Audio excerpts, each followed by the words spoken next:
Okay. Good morning, good afternoon, and good evening. So we are totally, absolutely, obviously late. Technical difficulties connecting sa internet.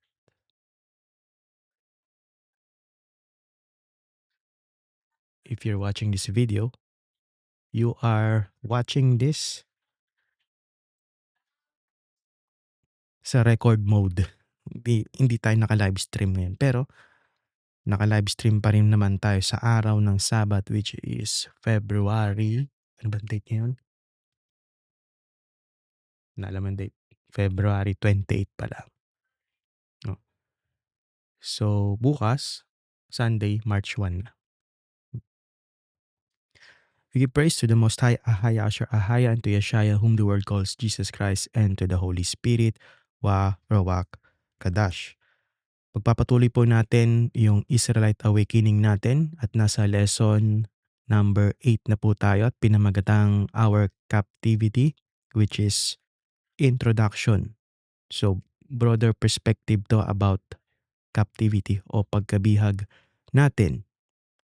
Patuloy pa rin nating kinikilala kung sino tayo ayon sa propesiya, ayon sa kasulatan at hindi ayon sa sinasabi ng mundo kung nasan man tayo ngayon. Before anything else, let's pray. Father Ahaya, in Yeshua's mighty name, magpapasalamat po kami.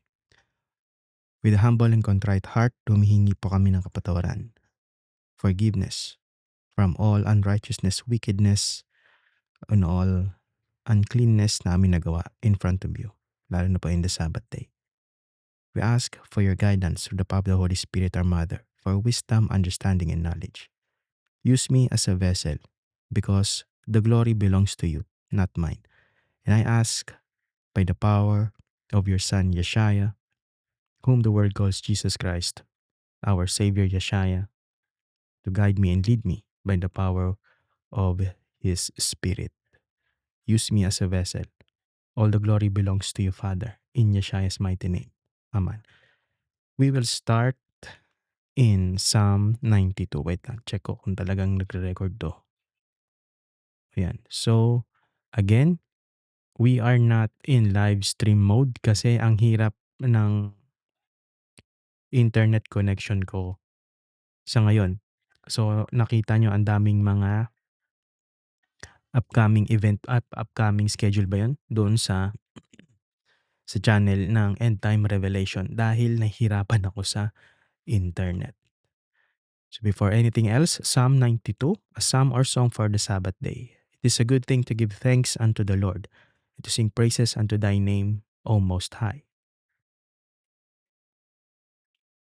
To shew forth thy loving kindness in the morning and thy faithfulness every night. Upon an instrument of 10 strings and upon the psaltery, upon the harp with a solemn sound. For thou, Lord, hast made me glad through thy work. I will triumph in the works of thy hands. O Lord, how great are thy works, and thy thoughts are very deep. A brutish man knoweth not, neither doth a fool understand this. When the wicked spring as the grass, and when all the workers of iniquity do flourish, it is that they shall be destroyed forever. But thou, Lord, art most high forevermore. For lo thine enemies, O Lord, for lo thine enemies shall perish. All the workers of iniquity shall be scattered. But my horn shalt thou exalt like the horn of an unicorn. I shall be anointed with fresh oil. Mine eye also shall see my desire on mine enemies, and mine ears shall hear my desire of the wicked that rise up against me. The righteous shall flourish like the palm tree. He shall grow like a cedar and Lebanon. Those that be planted in the house of the Lord shall flourish in the courts of our God. They shall still bring forth fruit in old age. They shall be fat and flourishing. To shew that the Lord is upright. He is my rock, and there is no unrighteousness in him. Hebrew Credo. Shemaya Sharala Ahaya Alahaya Nawa Ahaya Akad. Hear, O Israel, the Lord our God is one Lord. Shemai Yasharala Ahaya. alahaya nawa ahaya akad. Hear, O Israel, the Lord our God is one Lord. Shamaya sharala ahaya, alahaya nawa ahaya akad. Hear, O Israel, the Lord our God is one Lord. Let's go to Isaiah chapter 58 verse 1. Cry aloud, spare not. Lift up thy voice like a trumpet, and shew my people their transgression, and the house of Jacob their sins. Cry aloud, ibig sabihin yan, ipangalat mo, ibalita mo, spare not. Kung sabihin na, ibig sabihin, wala kang ititira, di ba? Kung sa mga napapanood natin pelikula ay, kill them, spare not. Wala kang ititira. Ikakalat mo. Iangat mo daw yung boses mo, gaya ng isang shofar o trompeta, at ipakita mo sa aking bayan ang kanilang mga maling ginawa, ang kanilang mga kasalanan. At sa bahay ni Jacob, ang kanilang mga kasalanan.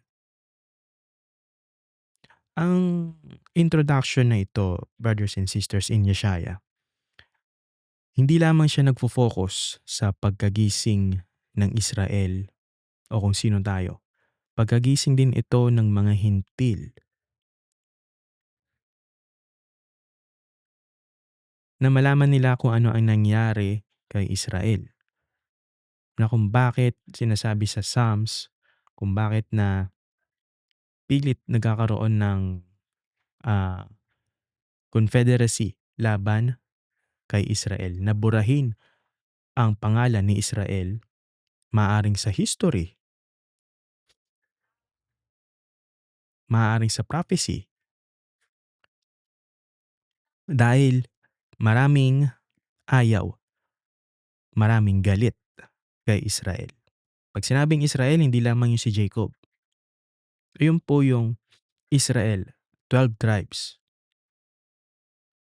Pasensya na, hindi ako sanay na record lamang to at hindi siya live stream. Kasi as we all know na sa mga dati nating live stream, kasi ngayon na lang po ako nakapag-live stream, ay sanay tayo naka ah, live stream talaga at hindi recording.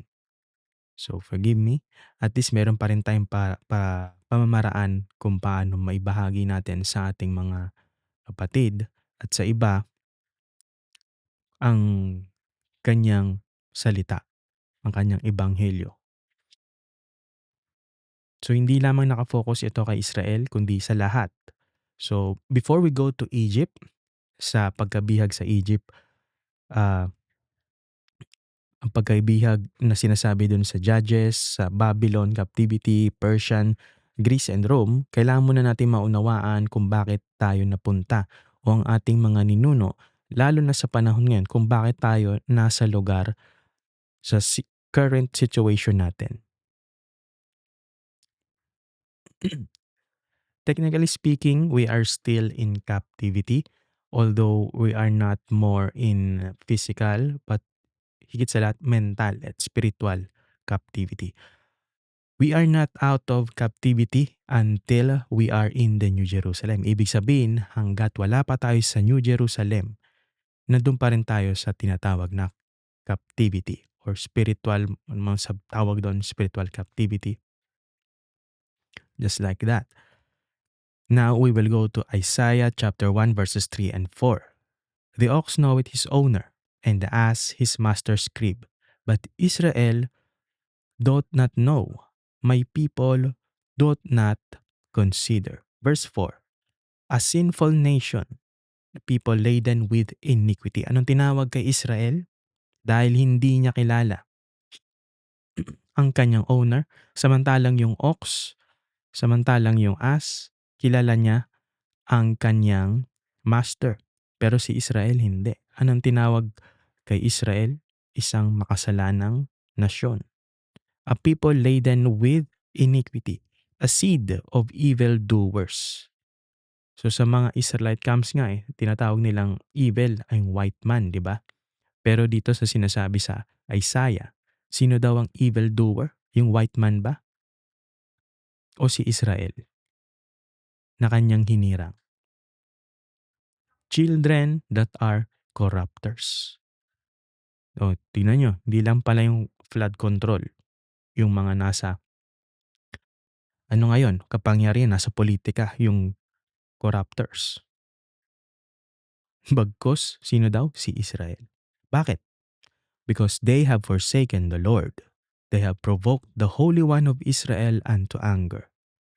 They are gone away backward instead of moving forward. Pabalik. Hindi po ba? Kaya naman tinawag na makasalanang nasyon. Bayang merong kasalanan. Ipinataw na kasalanan, merong kasalanan. May binhi ng alin po? Evil doers, kasamaan.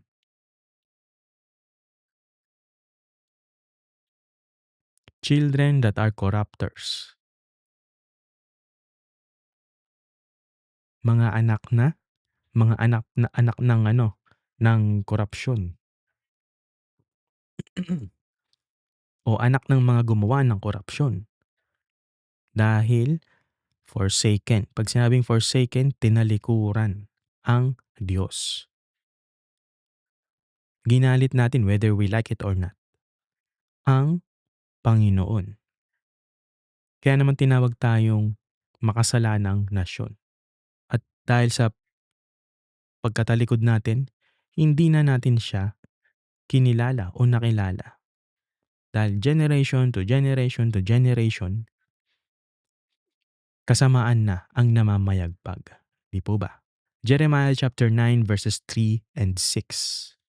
Ang sabi dito, and they bend their tongues like their bow for lies, but they are not valiant for truth upon the earth.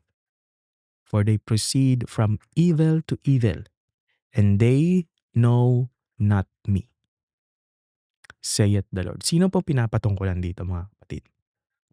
Si Israel pa rin. Si Israel pa rin ang pinapatungkulan dito. Deceit. Bent their tongues. So verse 6, thine habitations or thine habitation is in the midst of deceit.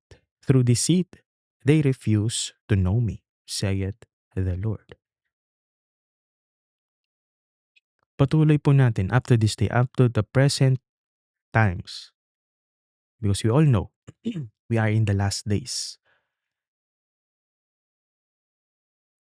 A remnant sa process ngayon ay gumigising na. Dahil sabi niya sa scripture, di ba? A remnant shall be saved.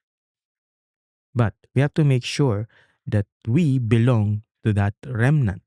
And hindi natin ginagawa o ibig sabihin, ginagawa natin ang kabaliktaran ng Jeremiah 9 verses 3 and 6. Hindi natin tinatanggihan ang pagkilala sa Panginoon. Hindi tayo gumagawa ng kung anumang panlilin lang para siya ay talikuran.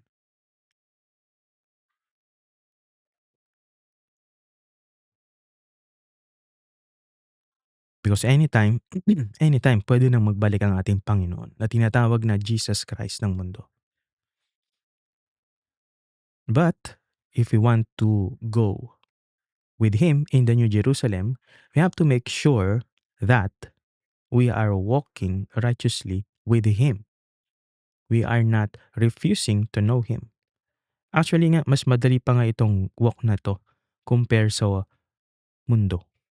Ang paglakad sa mundo. Bakit? Kasi ang daming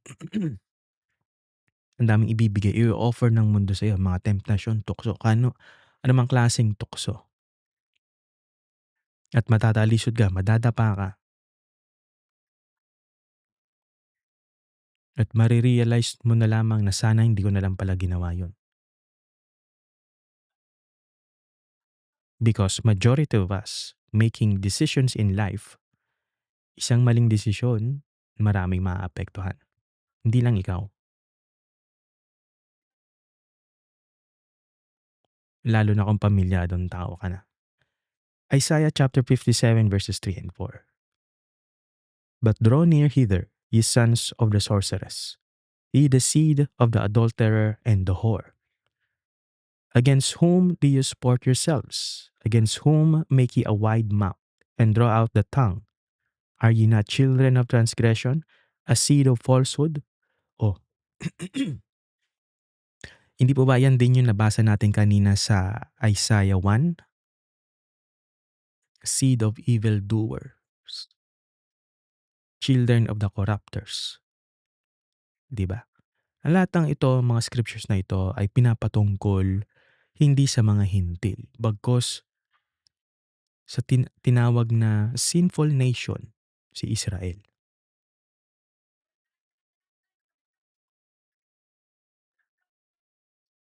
Pang-general po ito, hindi po ito nagpapatungkol sa mga Israelite ministries ngayon. As a whole,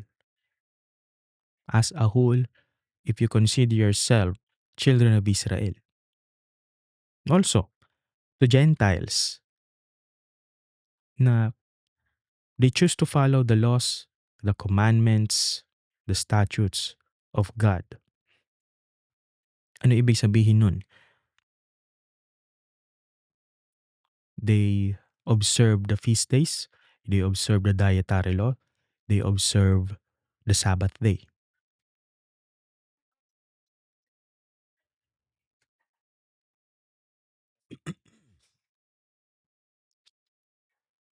Sa ngayon po, sabi niya sa scripture na hindi lahat ng Israel ay Israel. Diba?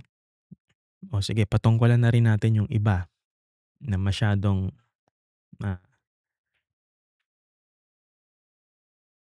na akala nila sa paniniwala nila ay tama na yung ginagawa nila, but they are against the will of the Lord. Kinokorrupt na nila yung sarili nila. Actually, yung ibang camp, naniniwala sila sa rape. Mangre-rape daw sila ng mga heathen, Gentiles. Kasama sa doctrine nila yon. And yet, they consider themselves as children of Israel. Tandaan po ninyo, hindi hindi lahat or sabihin natin na hindi kasalanan ng mga white man kung bakit nasa pagkabihag si Israel ngayon. Bakit? Yung mga ninuno din natin ang may kasalanan kung nasaan man tayo ngayon. Tayo na po yung nagdurusa sa kasalanan na ginawa nila. Although they repented, but syempre may consequence pa rin. Hosea chapter 4 verses 6 and 7. My people are destroyed for lack of knowledge. Because thou hast rejected knowledge, I will also reject thee, that thou shalt be no priest to me. Seeing thou hast forgotten the law of thy God, I will also forget thy children. Mabigat po ito. Nakakalungkot kasi majority po sa mga tao ngayon, lalo na bukas, ay they think they have the truth. Religions today think they have the truth. But sad to say, even those who are in this walk, we don't have the 100% or 110% of truth.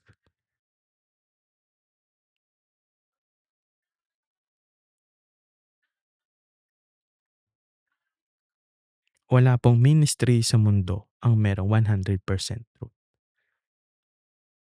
Although pwede nating gawin yung pinakamalapit, as in pinakamalapit talaga sa sinasabi ng Biblia. Pero patuloy at patuloy pa rin meron pa rin ibinibahagi na revelasyon ang banal na spirito sa atin.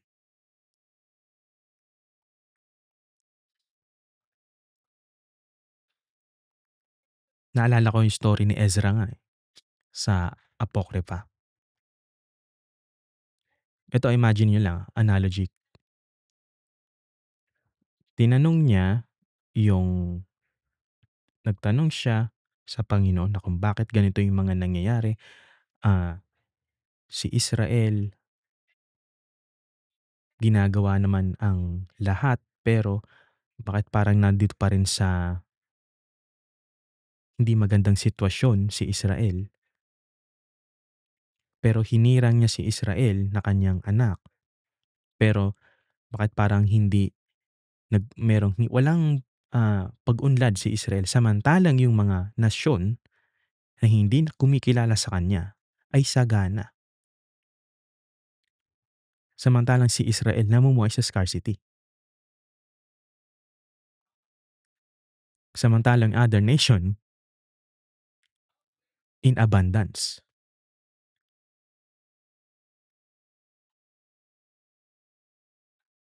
So hindi lahat talaga,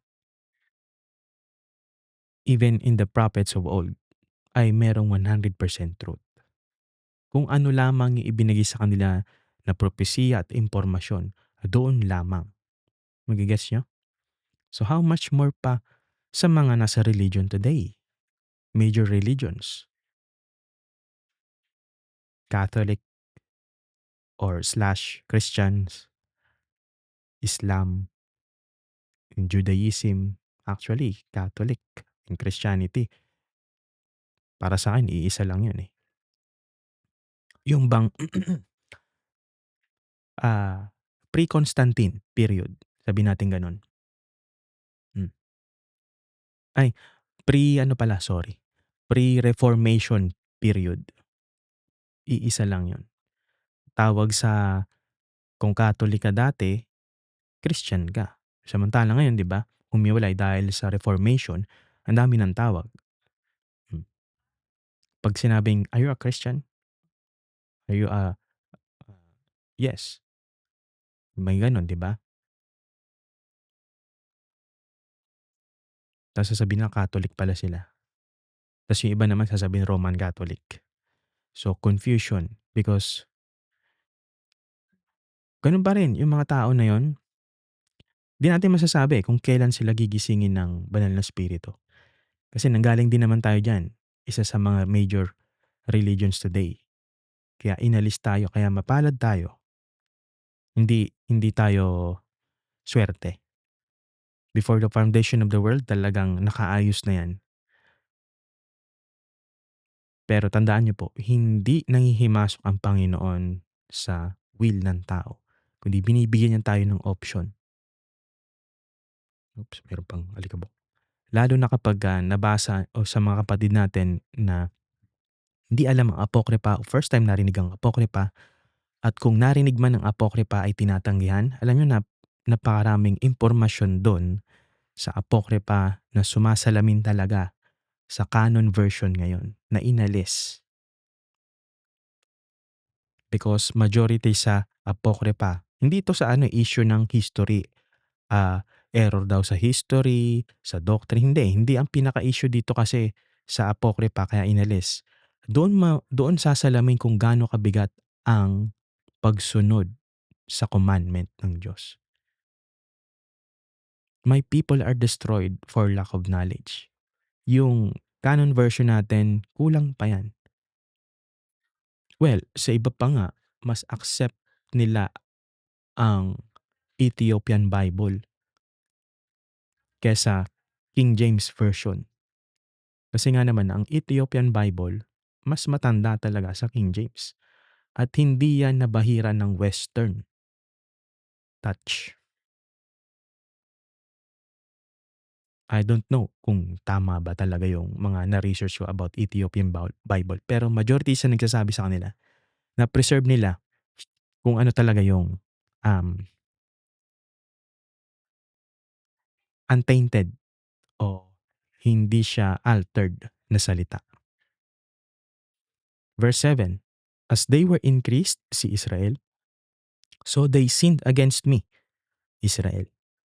Therefore, will I change their glory into shame. Sa pagdami ni Israel, patuloy pa rin silang gumagawa ng kasalanan sa Kanya.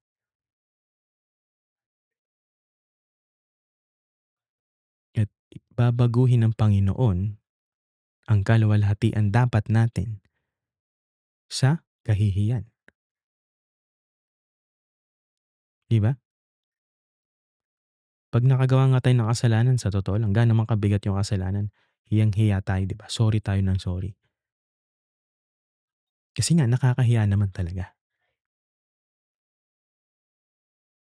Dahil po 'yan sa kasalanan. Dahil po 'yan sa kawalan ng kaalaman, kakulangan ng kaalaman.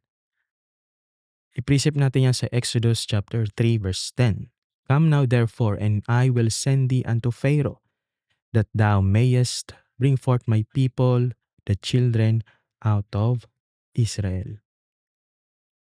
Pinapatong ko lang po dito mga kapatid. Sa precept na yan, sa Hosea 4 verse 6, yung people na destroyed of lack of knowledge ay hindi mga Gentiles, kundi the children of Israel.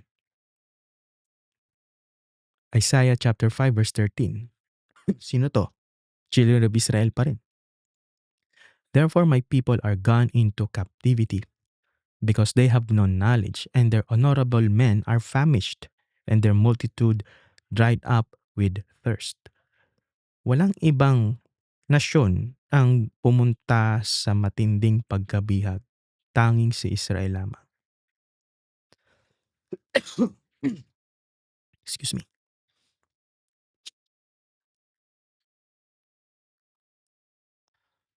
Sa secular history kasi o sa history na tinuturo sa eskwelahan, hindi na ano yan. Tainted na po yan, altered na yan. But true history lies within scriptures. Tandaan niyo po, hindi lang prophecy book ang Bible. It's also a history book. A book of wisdom, poetry. Hindi siya myth, hindi siya legend. Daniel chapter 9 verses 13 and 14. As it is written in the law of Moses, all this evil is come upon us. Excuse me, digay ako. Yet made we not our prayer before the Lord our God, that we might turn from our iniquities and understand thy truth. Therefore hath the Lord watched upon the evil and brought it upon us. For the Lord our God is righteous in all his works, which he doeth. For we obeyed not his voice.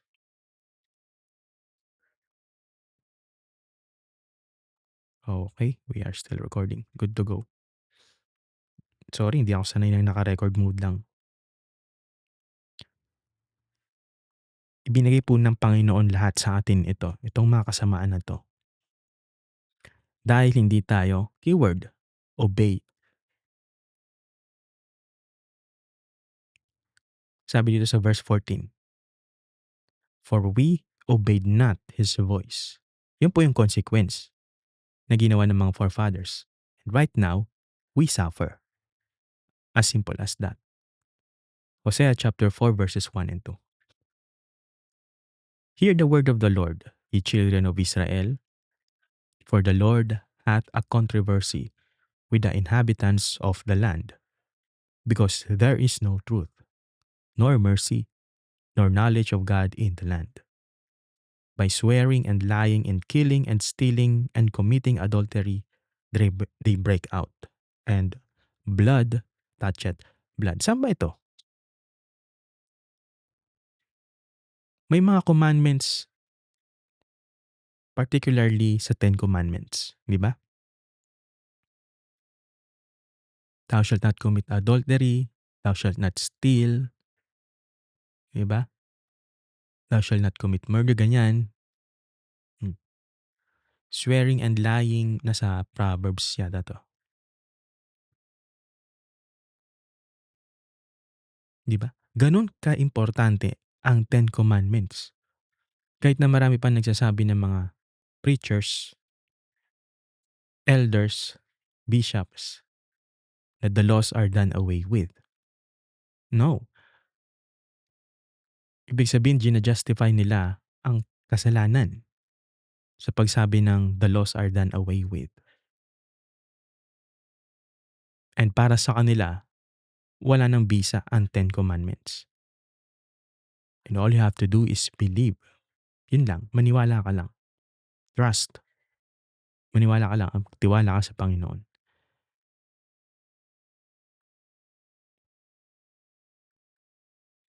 But having a relationship with the God of Israel, Isaac and Jacob, doesn't work that way. Kailangan meron ka ring part na ginagawa para sa Kanya.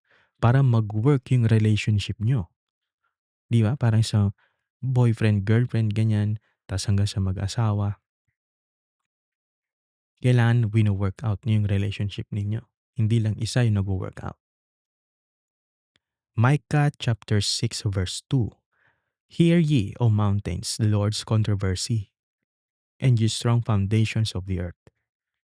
For the Lord hath a controversy with his people, and he will plead with Israel. Patuloy pa rin po natin pinag-aaralan dito na ang sinasabi natin ng Panginoon ay hindi ibang nasyon, kundi si Israel. Ipinapakita po natin kung gaano kalawak yung ginawang kasalanan, lalong-lalo na ng 12 tribes. Kung bakit naisulat yung transatlantic slave trade, tapos yung dito sa Pilipinas at sa iba pang bansa. Ganon po kalawak yung sakop nun. Nung kasalanan na ginawa ng 12 tribes. Mamaya mababasa po natin yan.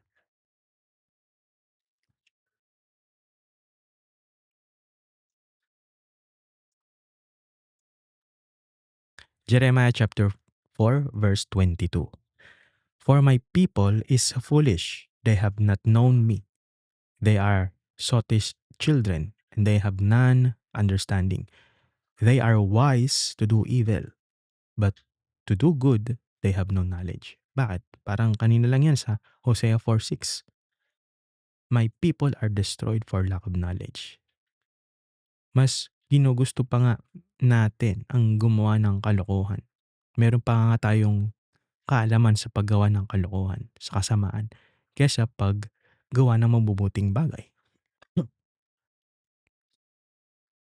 Di ba? Sottish children, mga ano daw, lasenggero, lasing. Spiritually drunk. Or physically, even physically drunk.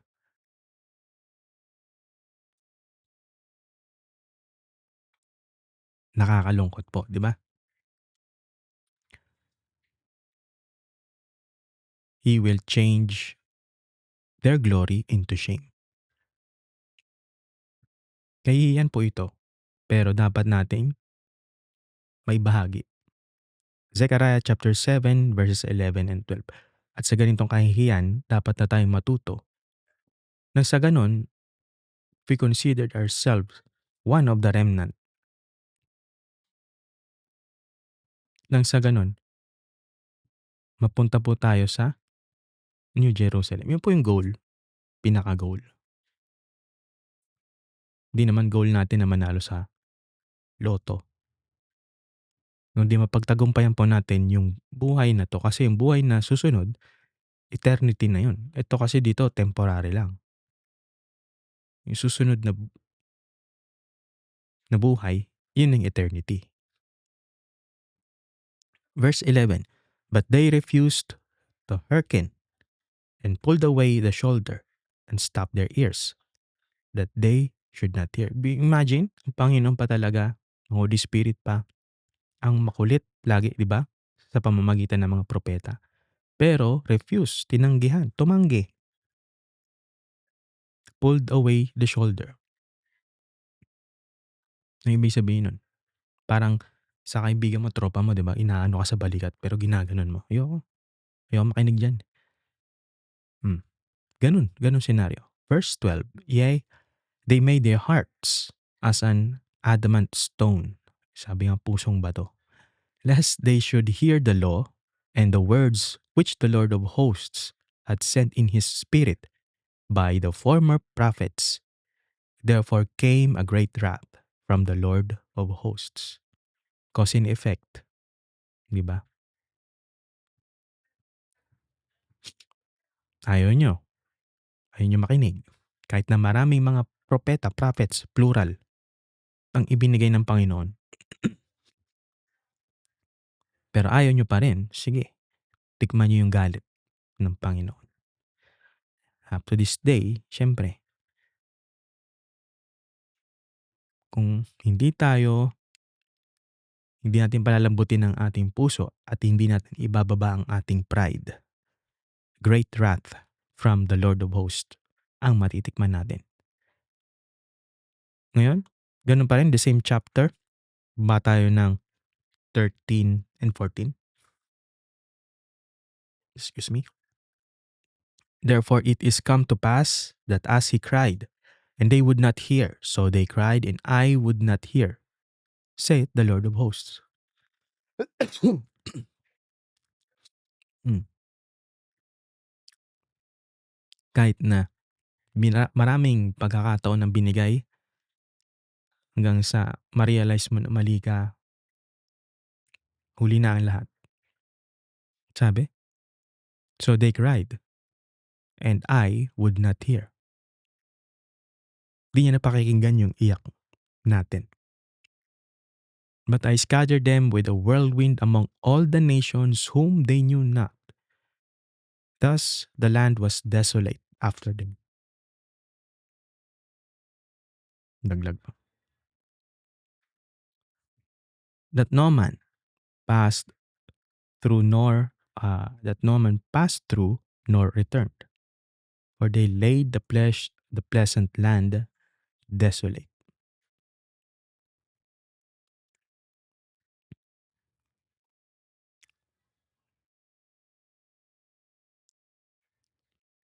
Kagaya ng maraming nangyaring kaganapan dito sa Pilipinas, naalala ko.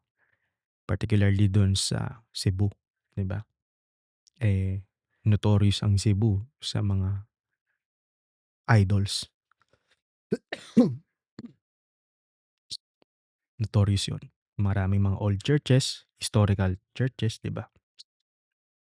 Isa 'yon kung bakit nakaka-experience ng matinding lindol ang Cebu. The same time, kawawa din yung mga those people who are waking up in the knowledge of truth kasi nadadamay din sila. Pero, but by the mercy and forgiveness of the Lord, nakaka-survive din naman sila.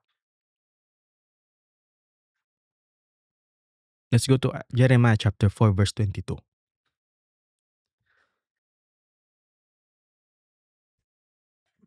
For my people is foolish. Again, they have not known me. They are sottish children, and they have none understanding. They are wise to do evil, but to do good, they have no knowledge.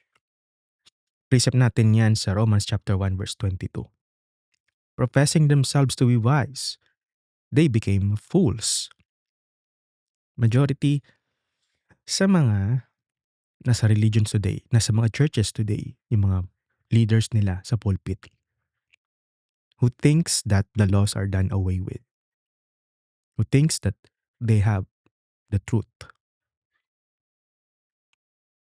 But no, they became fools. Romans chapter 16 verse 19. Oh, wait lang po ah. Wait lang. Teka, sila lamunan ko.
Romans chapter 16 verse 19, for your obedience is come abroad unto all men.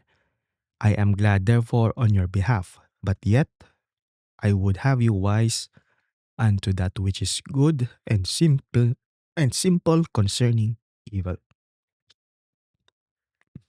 Excuse me. So our brother Paul says that we have to be wise or smart. Sinabi niyo to. Unlike the, sad to say, Christian pastors that intentionally misleading people or they ignorantly misled people by not obeying the commandments, not observing the law, not observing the statutes, even giving warning their they give warning to their congregation not to deal with books outside the Bible o yung canon version. Yun lang yung titignan natin, canon version. Kasi iba-iba yan eh. May Catholic Bible, Protestant or Christian Bible, ano ba, Ethiopian Bible, ayan. So sa mga Bibles na nasabi ko, sa mga religions na yon, iba-iba sila. Hindi ganun pare-pareho yung dami ng libro doon sa libro nila, sa Bibles nila. Sa Catholic, may apocrypha na hindi lahat naman ng apocrypha nandun, pero meron. Sa Protestant or Christian ay talagang inalis na nila yung apocrypha. At sa Ethiopian, andun lahat ang apocrypha. Even Book of Jasher, Jubilees. Enoch yata andun din, kung di ako nagkakamali. First Corinthians chapter 14 verse 20.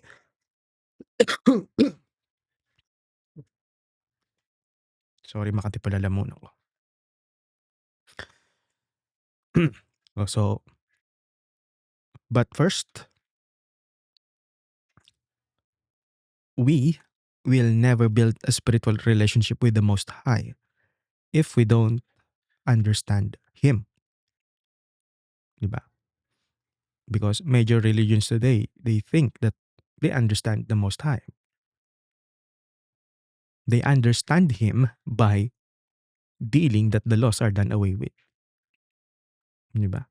Mas minamagnify po nila yung sarili nila kaysa sa utos ng Diyos. Brethren, be not children in understanding, howbeit in malice be ye children, but in understanding be men. Ayan po. Maturity po yan. To be spiritually matured. Yun lang. Alam mo, may Lola Remedios dito. Alam ko pwede ito sa Kati ng Lalamunan. Kati talaga ng Lalamunan ko.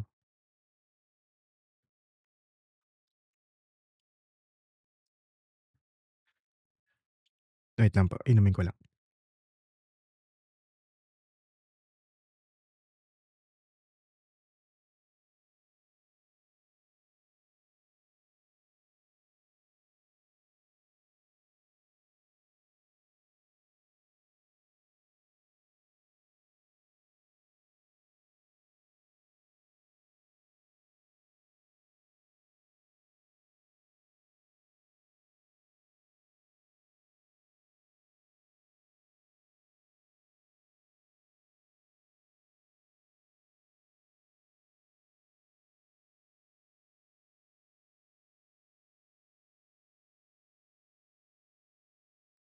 Yun. Soothing. Malamig sa throat.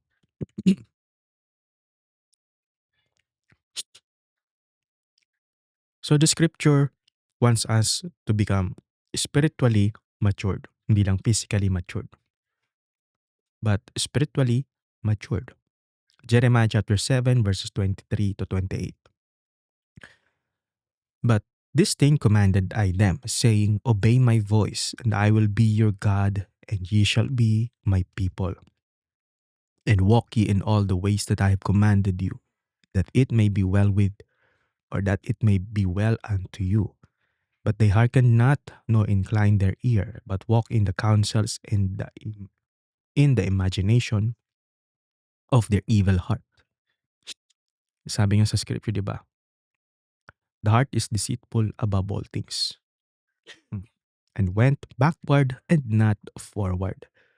Since the day that your fathers came forth out of the land of Egypt unto this day, I have even sent unto you all my servants the prophets, daily rising up early and sending them. Ganun po tayo kamahal ng Panginoon. Araw-araw kinukulit tayo. Even this day. Even in this present times. Di siya nagbago. Sabi nga nila, alam niyo parang unti-unti ko na nga naunawaan na. Excuse me. Sabi na, di na natin naririnig ang boses ng Diyos, no?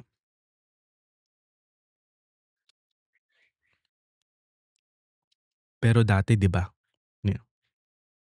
May mga propeta naririnig nila. Even nga sa mga actually, the children of Israel, di nga nila narinig talaga yung totoong boses eh. Si Moses lang sa Mount Sinai. Kasi naririnig nila, puro kulog, malakas, tsaka palakas na tunog ng shofar o trompeta. Mm. Ngayon, maririnig pa rin naman natin eh. Kasi nga, di ba? Yeshaya is the same. Today, yesterday, and forever. Yun nga lang, that nasunod tayo, obedience. Meron nga ako napanood na isang sa YouTube. Di ko pa natatapos kasi, pero binigyan niya ng another perspective ang Hebrew word for shama. Yung kanina, 'di ba? Hebrew credo, shama, yashara, ahaya. Yung here, iba kasi ang perspective sa Western sa Eastern. Kaya hindi ko pa mapaliwanag kasi hindi ko pa natapos yung video. Pero ang ganda ng explanation niya. Hmm.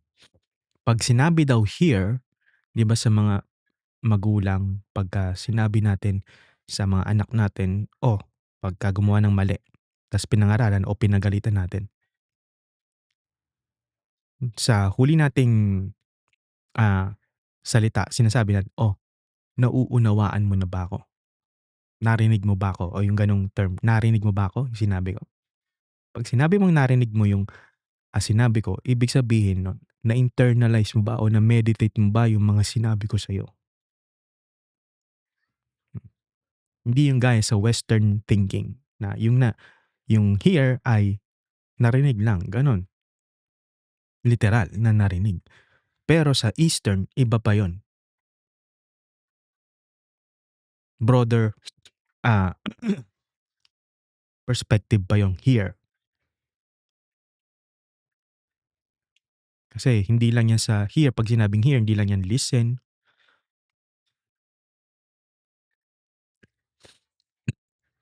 Meron pa rin dyan sa here, kasama dyan yung obey, obedience. Verse 26, yet they hearkened not unto me, nor inclined their ear, but hardened their neck. They did worse than their fathers. Therefore, thou shalt speak all these words unto them, but they will not hearken to thee. But thou shalt also call unto them, but they will not answer thee. Thou shalt not say, but thou shalt say unto them, this is a nation that obeyeth not the voice of the Lord their God, nor receiveth correction. Truth is perished, and is cut off from their mouth. Yan po yung pinakamasaklap na consequence na ginagawa pa rin natin unto this present days. I-breakdown natin yan. Jeremiah chapter 7 verse 23 ulit.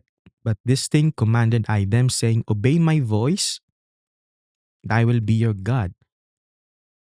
Pero pwede rin niya sabihin na, hear my voice. Kasi ganun nag-work ang shama o ang hear sa Hebrew. Hindi sa Western kundi in the Eastern mindset. And ye shall be my people, and walk ye in all the ways that I have commanded you, that it may be well unto you. Yun, di ba? Yun po yung sinasabi dito na kung gusto mong maging 'pag sinabing that it may be well unto you. Sa paglalakad mo habang nabubuhay ka sa mundong ito, although meron testings and trials na hindi lahat, na lahat naman talaga ay makakaranas, because you are obeying His voice, He is your alahayam, your God. You are His people. Meron kang mas malaking advantage mo compare sa mga natural man na sinasabi sa Galatians.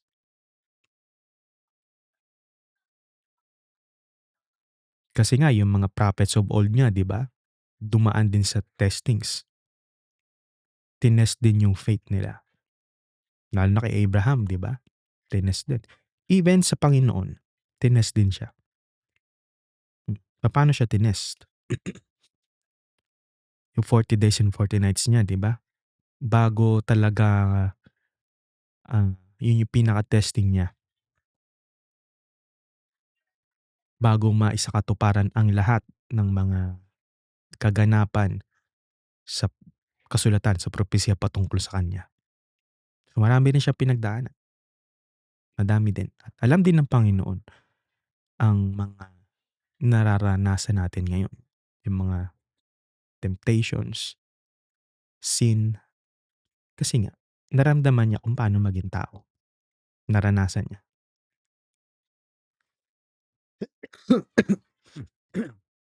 Excuse me. Precept natin yan sa Exodus chapter 15 verse 26. And said, if thou wilt diligently hearken to the voice of the Lord thy God, di ba kanina obey, the same lang din yun sa word na hearken. And wilt do that which is right in His sight, and wilt give ear to His commandments, and keep all His statutes, I will put none of these diseases upon thee,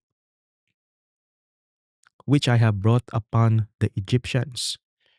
For I am the Lord that healeth thee. Precept pa natin yan. Leviticus chapter 26 verse 3. If you walk in my statutes and keep my commandments and do them. Leviticus 26 verse 12. And I will walk among you and will be your alahayam, or your power, your God. And ye shall be my people. Yun po yung advantage. Isa pa, if we choose to obey Him, to hearken to Him. But at the end of the day, at the end of the sharing, it's up to you. If you want to continue living your life in the way you want it to be, or if you want it to have a 360-degree full turn, to walk in righteousness, to keep the commandments, the laws, the statutes, so that you, us, will be His people. It's up to you. Okay? I am just a messenger. Deuteronomy chapter 6 verse 3. Hear therefore, O Israel, and observe to do it, that it may be well with thee, that ye may increase mightily as the Lord God of thy fathers hath promised thee, in the land that floweth with milk and honey. Ganun din po yung mangyayari sa New Jerusalem. Sa New Jerusalem, it is a land that floweth with milk and honey. Jeremiah chapter 11 verses 4 and 7. Which I commanded your fathers in the day that I brought them forth out of the land of Egypt from the iron furnace, saying, Obey my voice and do them, according to all which I command you. So shall ye be my people, and I will be your God. For I earnestly protested unto your fathers in the day that I brought them up out of the land of Egypt, even unto this day, rising early and protesting, saying, Obey my voice. Pag sinabing rising early and protesting, saying, Obey my voice, madalas po yan na nakikipag-usap ang Panginoon sa atin. Kumbaga kinukulit. Kung sa mga networking companies na nasalihan nyo na, o isa ka sa networking, kabilang ka sa networking company, alam mo yung sinasabi ko na nangungulit ka talaga sa mga kliyente mo o sa mga prospects mo, 'di ba? Gano'n din yung Panginoon. But instead of obeying His voice, hearkening to do His will, patuloy-patuloy po nating ginagawa ay yung kabaliktaran. Jeremiah chapter 7 verse 24. But they hearkened not, nor inclined their ear, but walked in the counsels and in the imagination of their evil heart, and went backward and not forward. Precept, Deuteronomy chapter 29 verse 19.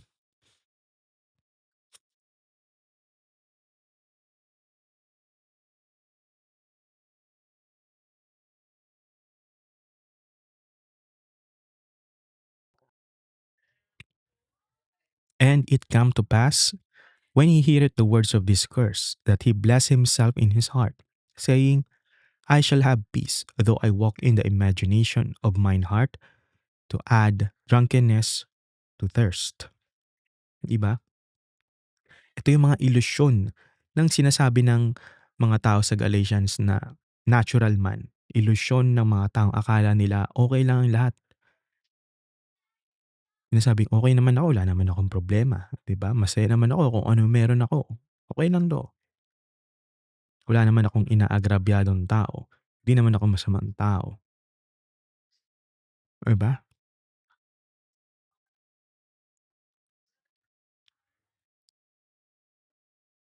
That is a curse, whether we like it or not.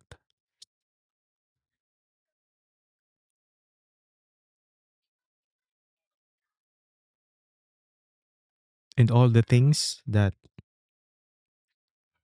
we want in this life, tandaan niyo po, want.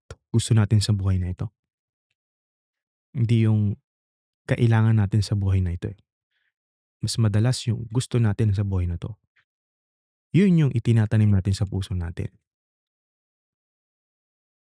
At madalas, doon tayo napapahamak.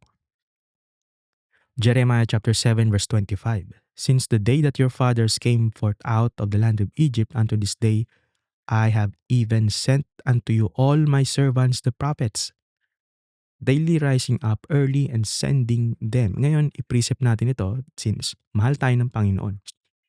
Kahit na gumawa tayo ng kagaguhan, katarantaduhan, di pa rin niya tayo pinapabayaan. Nehemiah chapter 9 verse 30. Yet many years didst thou forbear them, and testified against them by thy spirit and thy prophets. Yet, tingnan niya, yet would they not give ear. Therefore, gavest thou them into the hand of the people of the lands. Ito po yung pinakamahirap na sitwasyon para sa mga Israel dati. Nung time ni Moses, mas naniniwala sila kapagka meron talagang milagrong nangyari sa harapan nila. Dun lang sila maniniwala. Pero kapagka wala, 'di ba? Parang huyo ka. Tapos kapagka merong pangangailangan, saka lang sila lalapit sa Panginoon. Pero sinabi nga ng Panginoon, 'di ba, Yeshaya, na mas mapalad yung mga hindi nakakita sa akin at sumasampalataya. Kaysa ikaw, sabi doon, nakita mo na ako at wala kang, o baka dinagdag ko na yun. Sorry po. Pero ang sinabi ng Panginoon, mas mapalad yung mga hindi pa nakakakita sa Kanya, ngunit sa Kanya ay sumasampalataya. Yun yung kaibahan ng mga talagang remnant ni Israel versus doon sa dati. More on physical talaga sila, 'di ba? To see is to believe. Jeremiah chapter 25 verse 4. And the Lord hath sent unto you all his servants the prophets. rising early and sending them, but ye have not hearkened, nor inclined your ear to hear. Jeremiah chapter 7 verse 26. Yet they hearkened not unto me, nor inclined their ear, but hardened their neck. They did worse than their fathers.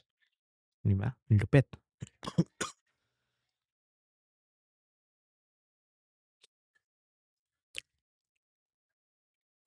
Nehemiah chapter 9 verse 17. And they refused to obey, neither were mindful of thy wonders thou didst among them, but hardened their necks, and in their rebellion appointed a captain to return to their bondage. But thou art a God ready to pardon, gracious and merciful, slow to anger, and of great kindness, and forsookest them not. Saklap. Sa mga major religions nga po today, di ba? They are the appointed captain. But yet, they are feeding their flock to return to bondage. The laws are done away with. You don't have to keep the Sabbath. Every day is a Sabbath. Bago natin talakayin ang pagkabihag, dapat natin maunawaan bakit tayo inilagay sa captivity. Ezekiel 2 verse 7, thou shalt speak my words unto them, whether they will hear or whether they will forbear, for they are most rebellious. Sabihin mo pa rin sa kanila ang mga sasabihin ko, makinig man sila o hindi. Bakit? Grabe, for they are most rebellious. Mga rebelde. Nagrebelde sa kanya. Kinalimutan siya. Nagpunta kung saan-saan. Kani-kanino sumampalataya. Jeremiah 17 verse 4. And thou even thyself shalt discontinue from thine heritage that I gave thee, and I will cause thee to serve thine enemies in the land which thou knowest not. Nararanasan po natin yan ngayon. Lalo na yung sa captivity. For ye have kindled the fire in mine anger, which shall burn forever. Jeremiah chapter 16 verse 13. Therefore will I cast you out of this land into a land that ye know not, neither ye nor your fathers. And there shall ye serve other gods day and night, where I will not shew you favor. Pagsamba sa mga Diyos-Diyosan po yan, araw at gabi. Alam niyo yung simbang gabi? Yeah. Dahil dito, walang pabor ang mabibigay sa atin. All because of our own doing. Di ba? Yun po yung ginagawa ng major religions today. Jeremiah 44 verses 10 and 11. They are not humbled even unto this day, neither have they feared nor walked in my law, nor in my statutes that I set before you and before your fathers. Therefore thus saith the Lord of hosts, the God of Israel, behold, I will set my face against you for evil, and to cut off all Judah, particularly. Di ba? Sino daw? Si Judah. Si Judah na taga-Southern Kingdom. Siya talagang tinarget, si Judah. Kasi among the 12 tribes, si Judah ang pinaka-head o leader.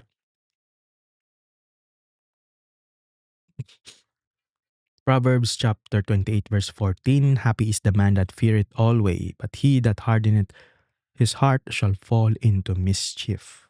Tandaan niyo po yan. Kung patuloy nating patitigasin yung puso natin, mapupunta tayo sa mga patibong, mischief, sa mga bagay na hindi natin gusto. Imagine, hindi ka lang sumunod, yun yung consequence. Oo, totoo, mabigat.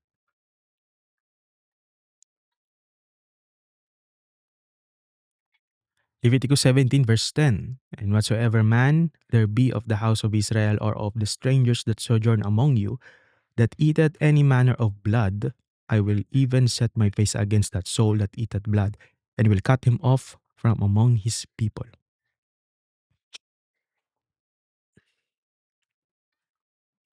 Ito nga kaya nga hindi dapat kumain ng dugo, 'di ba?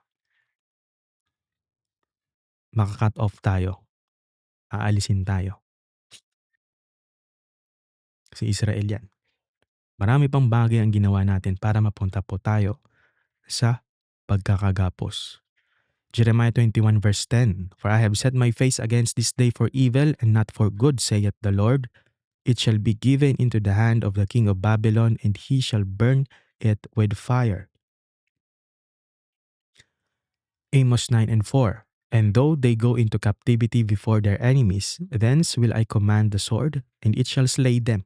And I will set mine eyes upon them for evil and not for good." So imagine kung hindi tayo magpapakumbaba bilang si Israel, kung bilang bayan na hinirang niya,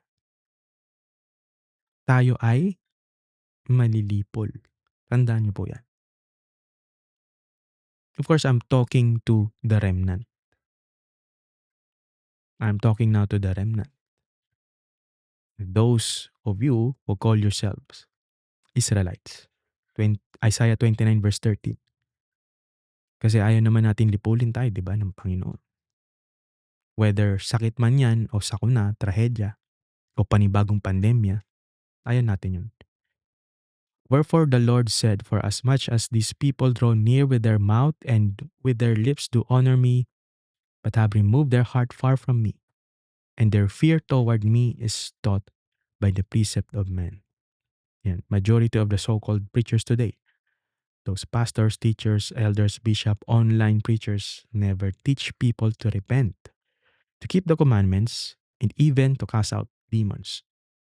That is deliverance. Israel is a rebellious nation. Ezekiel 2 verses 3 and 5. "And he said unto me, Son of man, I sent thee to the children of Israel, to a rebellious nation that hath rebelled against me. They and their fathers have transgressed against me, even unto this very day. For they are impudent children and stiff-hearted. I do send thee unto them. And thou shalt say unto them, Thus saith the Lord God. And they, whether they will hear or whether they will forbear, for they are a rebellious house, yet shall know that there hath been a prophet among them." Di ba? Pag sinabi pong impudent, stiff-hearted, ito po yung mga bagay na ah, kalait-lait kay Israel. Ang daming sinabi na hindi maganda. Dahil po yan sa disobedience. At marami pa po tayong mararanasan if we choose to disobey Him. Jeremiah 3 verse 25. "We lie down in our shame, and our confusion covereth us. For we have sinned against the Lord our God, we and our fathers, from our youth even unto this day, and have not obeyed the voice of the Lord our God." As simple as not observing, keeping the law, statutes, and commandments, the dietary law, the Sabbath day. Yeah. We are covered in confusion, and we lie down in our shame. Ezekiel 3, chapter 7. "But the house of Israel will not hearken unto thee, for they will not hearken unto me. For all the house of Israel are impudent and hard-hearted." Ezekiel 3 verse 11. "And go, get thee to them of the captivity unto the children of thy people, and speak unto them, and tell them, Thus saith the Lord God, whether they will hear or whether they will forbear." Diba? Ang daming beses na pinakita sa atin ng Panginoon kung gaano niya tayo kamahal, kahit na tinalikuran natin siya. Hindi nga Diyos ang lumayo sa tao, bagkus tao ang lumayo sa Diyos. Ezekiel 33 verse 33. And when this cometh to pass, lo, it will come, and then shall they know that a prophet hath been among them. Malalaman na lang nila na mayroong propeta sa kalagitnaan nila sa paglipas ng mga bagay na sinabi sa kasulatan. Malakay chapter 3 verses 7 to 9. Even from the days of your fathers ye are gone away from mine ordinances, and have not kept them. Return unto me, and I will return unto you, saith the Lord of hosts. But ye said, wherein shall we return? Will a man rob God? Yet ye have robbed me. But ye say, wherein have we robbed thee? In tithes and offerings. Ye are cursed with a curse, for ye have robbed me, even this whole nation. Ginagamit po ito sa mga religions today, churches today, to emphasize their congregation to tithe. Pero, hindi naman po talaga ibig sabihin nun yun ang talagang sinasabi ng particular scripture na to. Because, yun nga po, ah, they think that they are the spiritual Israel. No, they are not the spiritual Israel. Although merong prophecy sa kanila, if I'm not mistaken, in the book of Second Esdras, but if they call themselves the spiritual Israel, mas matindi pa ang kanilang ah, dapat pag-uphold or pag-uplift ng law kung sila talaga ay spiritual Israel sa mga churches ngayon. Di po ba? Israel, a disobedient nation, kaya maraming hindi magandang nangyari sa Israel. Pero hindi pa rin sila nakinig sa Panginoon. Ngayon, pupunta tayo sa Apokripa. Marami po tayong mababasa dito sa Apokripa. Particularly, kung bakit nagkaroon ng captivity at kung saan nagmula ang captivity na ito. Ito na yung last part ng introduction. 2 Ezra chapter 7 verses 20 to 24. For there be many that perish in this life, because they despise the law of God that is set before them. For God hath given straight commandment to such as came, what they should do to live, even as they came, and what they should observe to avoid punishment. Pero sabi nga naman nila that the laws are done away with. Hindi ka na parurusahan kasi ipinako na nga daw sa krus ng Panginoon ang lahat ng kautusan. Verse 22, nevertheless, they were not obedient unto him, but spake against him, and imagined vain things. Imagine, vain, or vain things. Speak against him. Example, the laws are done away with. You don't have to keep the commandments anymore. Those are for Israelites. Ngayon, ganon, speak against him. And deceive themselves by their wicked deeds, and said of the Most High that he is not, and knew not his ways. But his law have they despised, and denied his covenants. In his statutes have they not been faithful, and have not performed his works. We have not been faithful to his commandments. We have not performed the works of the Lord. We will go to Baruch chapter 1 verses 19 to 22. Since the day that the Lord brought our forefathers out of the land of Egypt unto this present day, we have been disobedient unto the Lord our God. We have been negligent in not hearing his voice. Wherefore the evils cleaved unto us, and the curse, which the Lord appointed by Moses his servant at the time that he brought our fathers out of the land of Egypt, to give us a land that floweth with milk and honey, like as it is to see this day.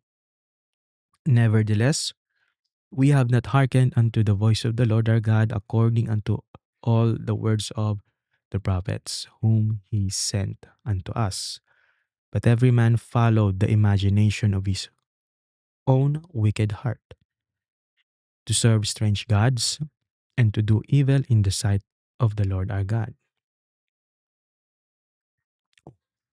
Napasok dito yung verse 24 sa 2 Esdras.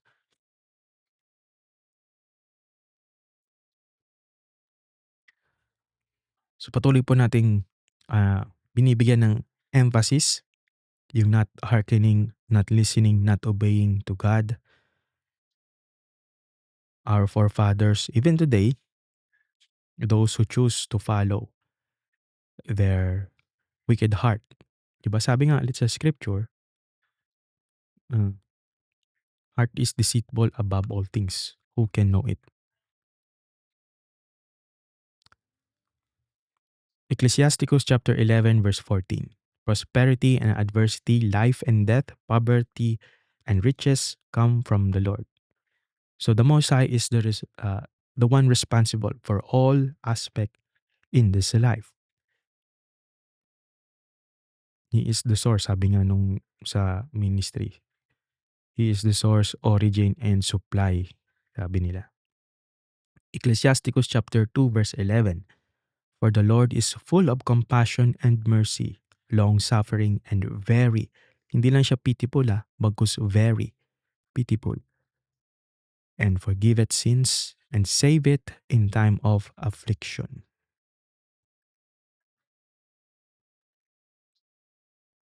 Now, ito na yung part na yun na marami tayong babasahin kung bakit napunta tayo sa captivity. We will go back in time travel, in the time of the 12 tribes. For those of you, kanina nabasa natin yung 2 Esdras, Baruch, Ecclesiasticus. Those books came galing po sila sa Apocrypha. They came from the Apocrypha. Ngayon tong Jasher, I don't know if this considered as Apocrypha or Pseudepigrapha. Nasa to, Ethiopian Bible.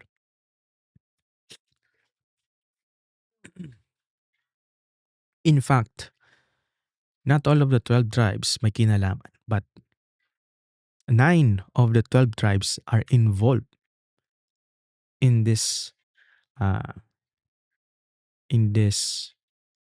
what we call captivity today. They play the bigger role. 9 of the 12 tribes.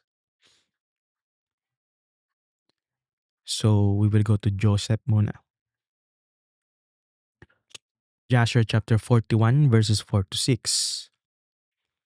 And the sons of Jacob dwelt in their father in the valley of Hebron, and all the inhabitants of the land knew their strength, and their fame went throughout the land. For those of you who don't know that the sons of Jacob, the 12 tribes, or 11 pa lang yata sila, malalakas sila. Sabihin nating yung mga action movies ngayon, mga superhero movies, diyan nag-originate yung kanilang idea kung gaano kalakas. Kasi kahit 3 lang sila, imagine kung si Judah, Issachar o si Naphtali lang, kaya nilang lumipol ng army. And Joseph, the son of Jacob, and his brother Benjamin, the sons of Rachel, the wife of Jacob, were yet young in those days.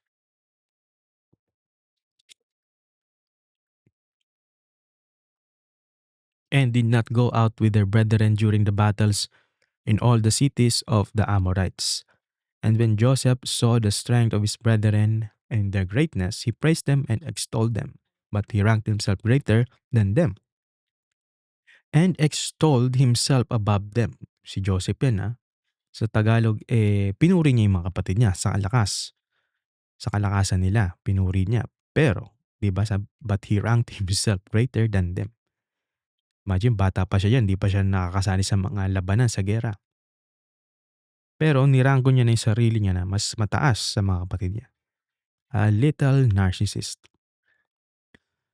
and extolled himself above them, and Jacob his father also loved him more than any of his sons, for he was a son of his old age, and through his love toward them he made him a coat of many colors.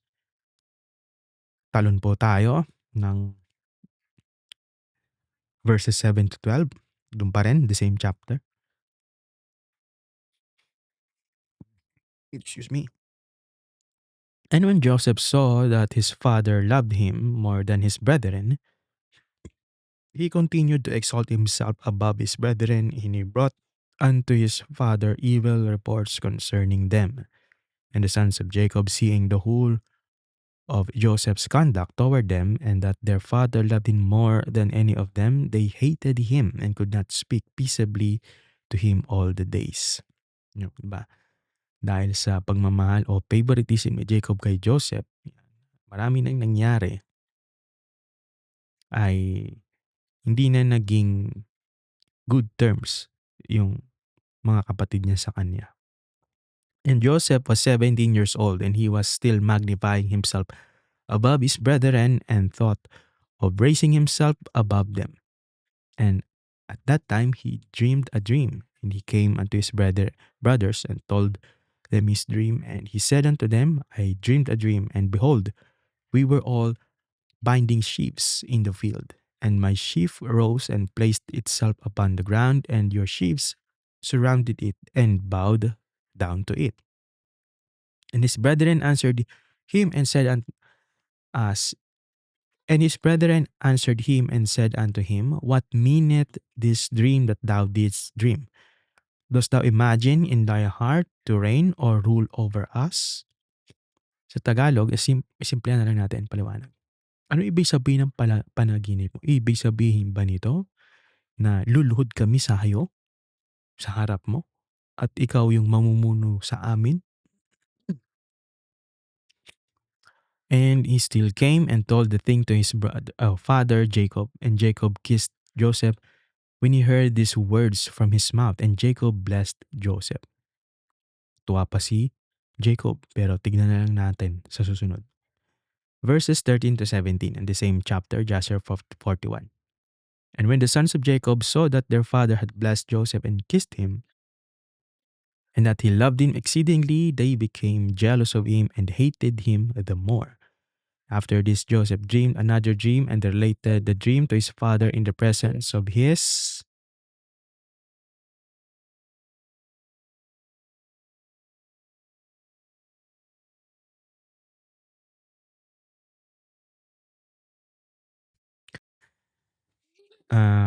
again. And after this, Joseph dreamed another dream and related the dream to his father in the presence of his brethren.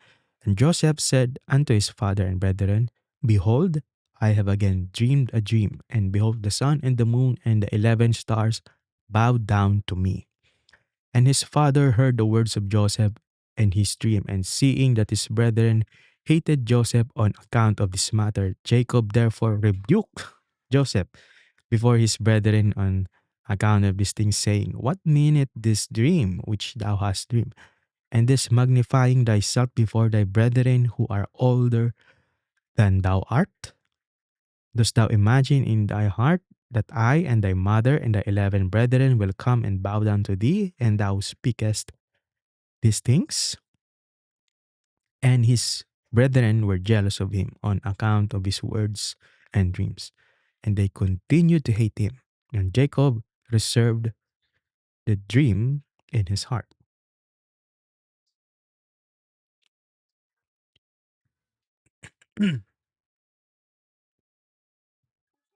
So si Jacob din ay nirebuke si Joseph kasi hindi niya rin trip yung napanaginipan ni Joseph. Let's go to Jasher chapter 42 verses 1 and 4. So this time, we will know what really caused the captivity. And they went and sat on the opposite side, about the distance of a bow shot. They sat there to eat bread. And while they were eating, they held counsel together what was to be done with him. whether to slay him or to bring him back to his father. They were holding the council when they lifted up their eyes and saw, and behold, there was a company of Ishmaelites coming at a distance by the road of Gilead, going down to Egypt. And Judah said unto them, what gain will it be to us if we slay our brother? Peradventure God will require him from us.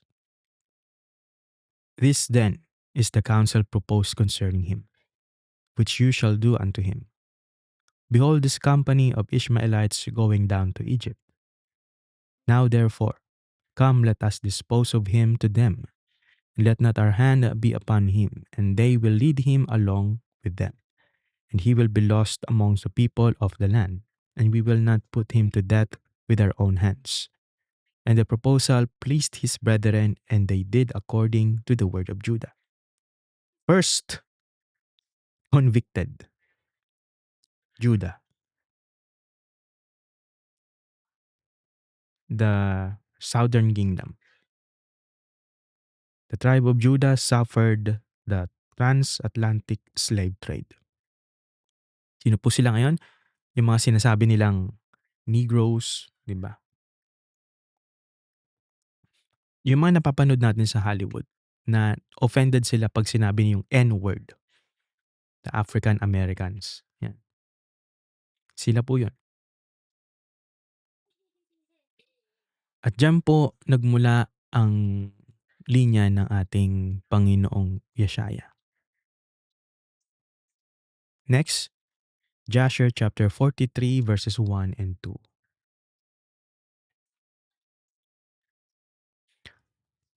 And when the sons of Jacob had sold their brother Joseph to the Midianites, their hearts were smitten on account of him. And they repented of their acts, and they sought for him to bring him back, but could not find him. And Reuben returned to the pit in which Joseph had been put in order to lift him out, and restored him to his father. And Reuben stood by the pit, and he heard not a word. And he called out, Joseph, Joseph. And no one answered or uttered a word. And Reuben said, Joseph has died through fright, or some serpent has caused his death. And Reuben descended into the pit, and he searched for Joseph, and could not find him in the pit. And he came out again. And Reuben tore his garments, and he said, the child is not there, and how shall I reconcile my father about him if he be dead? And he went to his brethren and found them grieving on account of Joseph, and counseling together how to reconcile their father about him. And Reuben said unto his brethren, I came to the pit, and behold, Joseph was not there. What then shall we say unto our father? For my father will only seek the lad from me. And his brethren answered him, saying, thus and thus we did, and our hearts afterward smote us on account of this act. And we now sit to seek a pretext how we shall reconcile our father to it. And Reuben said unto them, what is this you have done to bring down the gray hairs of our father in sorrow to the grave? The thing is not good that you have done. And Reuben sat with them, and they all rose up and swore to each other not to tell this thing unto Jacob. And they all said, the man who will tell this to our father or his household, or who will report this to any of the children of the land, will all rise up against him and slay him with the sword. And the sons of Jacob feared each other in this matter, from the youngest to the oldest, and no one spoke a word, for they concealed the thing in their hearts. And they afterward sat down to determine and invent something to say unto their father Jacob concerning all these things. Imagine kung sa panahon na yun, no, meron ng lie detector test, lahat sila convicted sa pagsisinungaling. And Issachar said unto them, tingnan natin yung sabi ni Issachar. Here is an advice for you. If it seem good in your eyes to do this thing, take the coat which belongeth to Joseph and tear it, and kill a kid of the goats and dip it in its blood. Mhm. Si Issachar yan. Yan po yung advice niya or suggestion niya. Pumatay daw ng kambing. Ilublob do'n yung coat o yung balabal o yun nga, coat ni Joseph at punit-punitin. And said it to our father, and when he seeth, he will say, An evil beast has devoured him. Therefore tear ye his coat, and behold, his blood will be upon his coat. And by your doing this, we shall be free of our father's murmurings. And Issachar's advice pleased them. And they hearkened unto him, and they did according to the word of Issachar, which he had counseled them.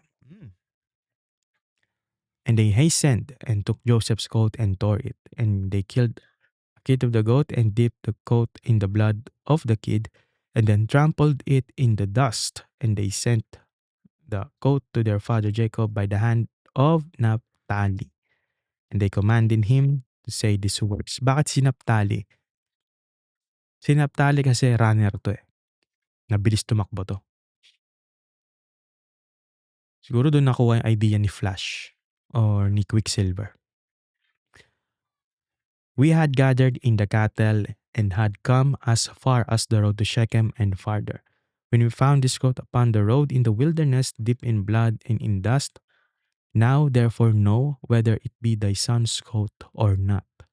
And Naphtali went, and he came unto his father, and he gave him the coat, and he spoke unto him all the words which his brethren had commanded him. And Jacob saw Joseph's coat, and he knew it, and he fell upon his face to the ground, and became as still as a stone. And he afterward rose up and cried out with a loud voice and weeping voice, and he said, It is the coat of my son Joseph. And Joseph hastened and sent one of his servants to his sons, who went to them and found them coming along the road with the flock. And the sons of Jacob came to their father about evening, and behold, their garments were torn, and dust was upon their heads. And they found their father crying out and weeping with a loud voice. And Jacob said unto his sons, Tell me truly, what evil have you this day suddenly brought upon me? And they answered their father Jacob, saying, We were coming along this day after the flock and had been gathered in, and we came as far as the city of Shechem by the road in the wilderness. And we found this coat filled with blood upon the ground, and we knew it, and we sent unto thee, if thou couldest know it. And Jacob heard the words of his sons, and he cried with a loud voice, and he said, It is this coat of my son, an evil beast has devoured him. Joseph is rent in pieces. For I sent him this day to see whether it was well with you, and well with the flocks, and to bring me word again from you. And he went as I commanded him, and this has happened to him this day, whilst I thought my son was with you. And the sons of Jacob answered and said, He did not come to us, neither have we seen him from the time of our going out from thee until now. And when Jacob heard the words, he again cried aloud, and he rose up and tore his garments, and he put sackcloth upon his loins. And he wept, and he wept bitterly, and he mourned, and lifted up his voice in weeping, and exclaimed, and said these words. Mm. So, sino po ang may ano dito? Ang may pakana? Una si Judah, pangalawa si Issachar, pangatlo si Naphtali. Okay? Kaya si Naphtali, lalo na sa bansa natin sa Pilipinas, 'di ba? Yung captivity na meron tayo, panahon ng mga Kastila. Ganun din sa Issachar, sa nangyari sa kanila. So dito po nagsimula lahat. No sin will be unpunished. That's the truth, the sad, hurtful truth. We do not know God, we disobey Him, at we didn't care about His laws and His statutes and commandments. Romans chapter 9 verse 27, Isaiah also cried concerning Israel. Though the number of the children of Israel be as the sand of the sea, a remnant shall be saved. Yan po yun. Remnant shall be saved. Galing po yan kay Israel. Romans chapter 10 verse 21. But to Israel he saith, all day long have I stretched forth my hands unto a disobedient and gainsaying people. We will end in Baruch chapter 4 verses 5 to 8.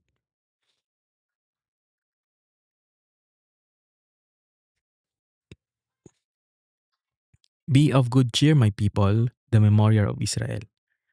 Ye were sold to the nations, not for your own or not for your destruction, but because ye moved God to wrath, ye were delivered unto the enemies. For ye provoked him that made you by sacrificing unto devils, and not to God. Ye have forgotten the everlasting God that brought you up, and ye have grieved Jerusalem that nursed you. At dyan po natatapos tayo sa ating introduction.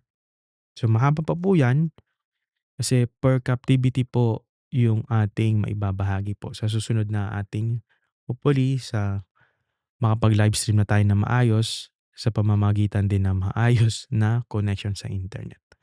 Natapos po tayo sa Psalm chapter 1.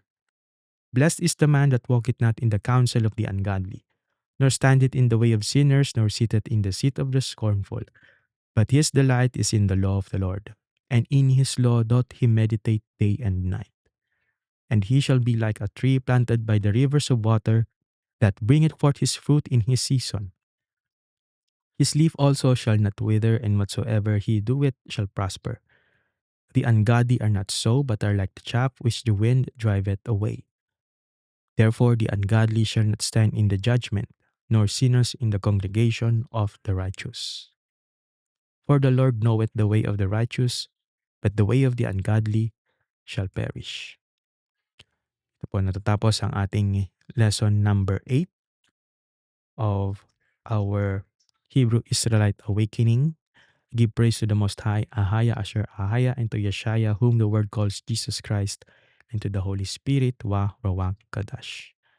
Have a blessed Sabbath and oh, goodness, tapos na pala yung Sabbath. Shabbat Shalom po and Kwam Yasharala.